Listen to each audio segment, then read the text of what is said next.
సాయినామమే సర్వస్వం. సాయి సాయి అంటూ నీ నామాన్నే తలుస్తుంటే అనుక్షణం వెంటే నిలుస్తావు.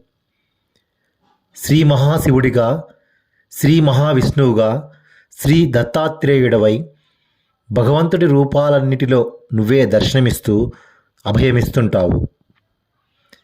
నిన్ను భక్తితో కొలిచే భక్తుల పాలిట కరుణామయుడివై సంరక్షిస్తుంటావు. నీ నామ సంకీర్తనం అమృతం వలె పరవశాన్ని పంచుతుంది. నీ నామస్మరణమే సకల పాపాలని హరింపజేస్తుంటే మానవ జన్మ పునీతమవుతుంది. నుదుటిన విభూదిని దిద్దుకుంటే హృదయమంతా వెలుగులు నింపి సన్మార్గం వైపు నడిపే దిక్సూచిలా నిలుస్తుంది. తోటి మనుషులతో, సాటి జీవరాశుల పట్ల ఐక్యతాభావంతో ఉండమంటూ ప్రబోధం చేస్తుంటావు. దర్శించగలిగితే అంతటా నువ్వై ఉంటావు. ఆనందాలకు నెలవై మానవ జీవితాలను సుసంపన్నం చేస్తావు.